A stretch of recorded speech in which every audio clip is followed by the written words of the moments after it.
नमस्कार. आजच्या विषयाची सुरुवात करण्यापूर्वी माझ्या पत्रकारितेच्या आरंभाच्या दिवसामधला एक प्रसंग मला तुम्हाला सांगायचा आहे. तो जरा रिलेटेड आहे म्हणून सांगतोय. ज्या दैनिकात मी आधी नोकरी करत होतो, म्हणजे अगदी सुरुवातीचा काळ, त्या दैनिकामध्ये ते ट्रस्ट होतं आणि त्या ट्रस्टमध्ये संस्थेचा प्रमुख म्हणजे कार्यवाह नेमला जायचा. अचानक झालं असं की एका वयोवृद्ध झालेल्या कार्यवाहांना दूर करून त्यांच्या जागी थोडासा मध्यमवर्गीय, तुलनेनं तरुणच म्हटलं पाहिजे, कार्यवाह नेमण्याची तयारी सुरू झाली. एक नाव जाहीर झालं, म्हणजे त्या सगळ्या संस्थेच्या विचाराच्या वर्गातून एक नाव नक्की करण्यात आलं आणि त्यांना त्या संस्थेचा कार्यवाह म्हणून नियुक्त करण्यात आलं. अर्थात ते व्यक्ती फक्त एक प्राध्यापक होते आणि त्यांना वर्तमानपत्र वगैरे या सगळ्या गोष्टीचा काही अनुभव नव्हता. काही लोकांनी प्रश्न विचारण्याचा प्रयत्न केला की या प्राध्यापक महोदयांना कार्यवाह का नियुक्त केलेला आहे. तेव्हा संस्थेच्या मंडळींनी फार छान उत्तर दिलं होतं आणि ते उत्तर असं होतं की त्यांच्याकडं सगळी वर्तमानपत्र येतात, त्यामुळं बहुतेक वर्तमानपत्रांचा त्यांना अभ्यास आहे. त्यातले एक जरा आगाऊ होते, त्यांनी सांगितलं असं जर असेल तर एजंटाला संस्थेचा अध्यक्ष केलं पाहिजे, कारण त्यांच्याकडं सगळी वर्तमानपत्र एक एक संख्येने येतात, एजंटाकडं सगळी वर्तमानपत्र असंख्य संख्येने येत असतात. असं आहे मंडळी की एखाद्या माणसाची गुणवत्ता सिद्ध करताना ती कशी बशी ओढून ताणून सिद्ध केली जाते आणि त्याच्यावरती जबाबदारी दिली जाते. अर्थात असा कार्यवाह नियुक्त केल्यावर त्या संस्थेचं जे व्हायचं होतं ते झालं. पुढे जागा विकावी लागली, बंद पडायची वेळ आली, मग थोडक्यात सुरू झालं, मग मिळेल त्याला घेऊन काम सुरू झालं. असा प्रकार त्या संस्थेच्या विषयामध्ये घडला. तसाच प्रकार आमच्याकडं सतत घडत आलेला आहे. मग ती विचारधारा कोणतीही असो, उजवी असो, डावी असो, साम्यवादी असो, समाजवादी असो, काँग्रेसची असो, भाजपची असो, संघाची असो की अजून कुठली असो, प्रत्येक ठिकाणी अनुकूल अशा व्यक्तीला नियुक्त करायचं जो आपल्याला हवे तसं करेल, या वृत्तीमुळे घोटाळा होत असतो आणि त्याच्यावरती विद्वत्ता थोपवली जाते. म्हणजे तो अनुकूल असला असतो म्हणून त्याच्यावरती विद्वत्ता थोपवली जाते. असाच काही प्रकार अखिल भारतीय मराठी साहित्य संमेलनामध्ये देखील होत आहे. खरं तर केंद्र सरकारनं कृषी कायदे वापस घेतलेत, त्यामुळं त्याच्याविषयी आता फार काही चर्चा, वाद विवाद रंगवायची गरज नाहीये. पण साहित्य संमेलनाच्या आयोजकांना यात भलतीच खाज आहे. म्हणजे खाज हा शब्द मी मुद्दाम वापरतोय. खाज यासाठी आहे की त्याचा खरूज झाला पाहिजे, यासाठी. म्हणजे सारखं खाजवत राहायचं आणि मग खरूज करून टाकायचा, नायटा करून टाकायचा, तो आजार असा भिनला पाहिजे अशी व्यवस्था करायची, तो दूर झाला नाही पाहिजे, चर्चा थांबली नाही पाहिजे, वाद नाही थांबला पाहिजे, यासाठी हा सगळा प्रकार आहे. म्हणूनच नाशिकच्या अखिल भारतीय मराठी साहित्य संमेलनामध्ये कृषी कायदे, आंदोलन या विषयावर चर्चा करण्यासाठी चर्चासत्राचं आयोजन करण्यात आलं आहे. आता कृषी आंदोलनं याबाबत चर्चा करायची असेल तर या विषयातली एक्सपर्ट माणसं याच्यामध्ये असली पाहिजेत. आता एक्सपर्ट कोण कोण आहेत ते आता नक्की, म्हणजे एक्सपर्ट कुणाला कशात मानावा हा प्रश्न पडतो. कारण काही वर्षापूर्वी शरद पवार धंदा करणे ह्या सरकारचं कामच नाही म्हणत होते आणि तेच शरद पवार काही वर्षानंतर सरकारने धंदे निर्गुंतवणुकीचे धोरण स्वीकारल्यावर ओरडत होते. त्यामुळं कशातले एक्सपर्ट समजावा हा देखील प्रश्न पडतो. असो, पवार आपला आजचा विषय नाहीये, कृषी आंदोलन हा विषय आहे. साहित्य संमेलनामध्ये ज्याचे स्वागताध्यक्ष छगन भुजबळ आहेत, त्याच्यामध्ये कृषी विषयावरचा, आंदोलन या विषयावरचा, म्हणजे कृषीच्या विषयावरचा नाही, परिसंवाद ठेवलेला आहे. मुळात प्रश्न असा आहे माझा की साहित्य संमेलनाचा आणि कृषी आंदोलनाचा संबंध येतो कुठे? उगीच बादरायण संबंध जोडत रामा इज इक्वल टू पक्या करण्याचा हा उद्योग, म्हणजे हे मी आधी सांगितलं सुद्धा तुम्हाला, रामा इज इक्वल टू पक्या करण्याचा हा उद्योग हा अफलातून आहे.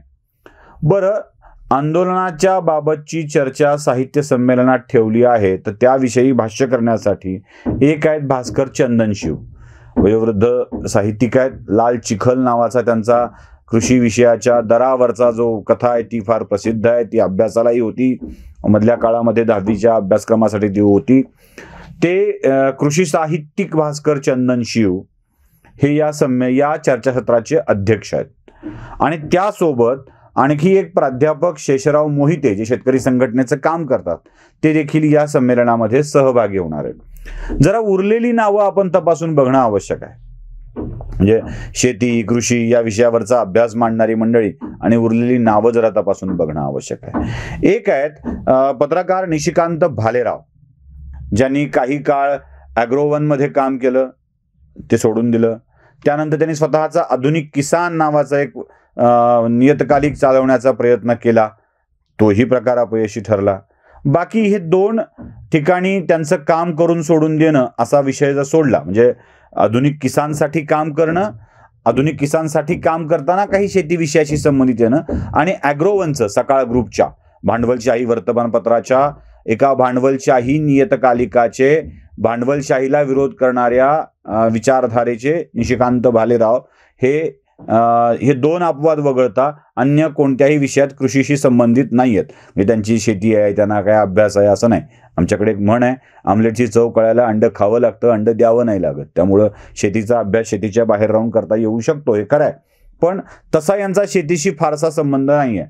समाजवादी विचारधारेशी खूप जवळचा संबंध आहे, अनंत भालेरावांच्या विचारांशी खूप जवळचा घरचा संबंध आहे, पण शेतीशी या 2 नियतकालिकांच्या पुरता संबंध होता. त्यानंतर दिव्य मराठीचे राज्य संपादक संजय आवटे यांचाही या परिसंवादामध्ये सहभाग आहे. राज्यमंत्री बच्चू कडू, म्हणजे साहित्याच्या व्यासपीठावर पुन्हा एकदा राजकारणी. हा तसा आंदोलनांचा बच्चू कडूचा संबंध खूप उत्तम आहे, पण शेतकरी विषयावरती देखील त्यांनी बरेचसे आंदोलनं केलेली आहेत. त्यामुळे त्या आंदोलनाचा सहभाग म्हणून राज्यमंत्री बच्चू कडू याच्यामध्ये सहभागी आहेत. त्यानंतर शैलेंद्र तनपुरे, जे महाराष्ट्र टाइम्सचे नाशिकचे संपादक आहेत, ज्यांनी यापूर्वी नाशिकच्या गावकरीमध्ये देखील संपादक म्हणून काम केलेलं आहे, संपादक नाही कार्यकारी संपादक म्हणून काम केलेलं आहे. निशिकांत भालेराव, श्रीमंत माने सकाळ ग्रुपचे, दिव्य मराठी ग्रुपचे संजय आवटे आणि महाराष्ट्र टाइम्स ग्रुपचे शैलेंद्र तनपुरे, या 4 पत्रकारांना घेऊन ही सगळा परिसंवाद घडवण्यात येतो, चर्चासत्र घडवण्यात येते. आता तुम्ही जर एक लक्षात गोष्ट घेतली तर आवटे काय, श्रीमंत माने काय, तनपुरे काय, किंवा अजून कोणते पत्रकार काय, निशिकांत भालेराव काय, या सगळ्यांनीच कृषी आंदोलनाला समर्थन दिलेलं आहे आणि कृषी कायद्यांचा तीव्र विरोध केलेला आहे त्यांच्या लेखणीतून. अर्थात आवटेंना पवारांचं सख्य म्हणून त्यांनी तसं केलं असेल, तनपुरेंना ग्रुपचं बंधन म्हणून त्यांनी तसं केलं असेल, निशिकांत भालेराव हे देखील असेच उजव्या विचारसरणीचे विरोधक म्हणून त्यांनी तसं केलं असेल. श्रीमंत मानेंना तर भाग आहे सकाळचा करून, आणि श्रीमंत माने स्वतःही व्यक्तिगत भाजप विरोधी विचारसरणीचे आहेत, पण तटस्थ पत्रकार आहेत बरं का. म्हणजे भाजपला विरोध करणे हा तटस्थता असते, शरद पवारांचं समर्थन करणे ही निष्पक्षता असते. सतत संघ विचारांना शिव्या घालणे हा उदात्त विचार असतो, आणि मालक सांगेल त्याप्रमाणे लिहित राहणे ही निर्भीड पत्रकारिता असते. या अशा सगळ्या तटस्थ, निर्भीड, उदात्त पत्रकारांना घेऊन हा परिसंवाद घडवला जातो आहे. भास्कर चंदनशिव, शेषराव मोहिते ही 2, आणि बच्चू कडूंचा आंदोलनातला सहभाग. पण बच्चू कडू राजकीय आहेत, आता मंत्री आहेत, तसं बच्चू कडू अर्धे पकडूया आपण. निशिकांत भालेरावांनाही अर्धे पकडूया, कारण त्यांचा काही वर्षाचा कृषी संबंधित नियतकालिकांचा अनुभव आहे, जसं दर्णेंचा अनुभव होता तसा. बाकी सगळ्यांचा तर बाबतीत बोलायला नको. साहित्यिक म्हणूनही यांचं योगदान काय आहे याबाबत चर्चा व्हायला हवी.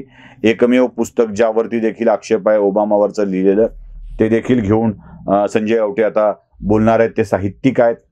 अशा या सगळ्या व्यासपीठाचं सूत्रसंचलन करण्याची व्यवस्था एका गैर राजकीय व्यक्तीवर आहे, ज्याचा राजकारणाशी दुरान्वयानं संबंध नाही, जो कोणत्याही पक्षाची बाजू घेत नाही, जो कोणत्याही विचाराची बाजू घेत नाही, असे माजी आमदार हेमंत टकले, जे राष्ट्रवादीचे दीर्घकाळ कोषाध्यक्ष होते.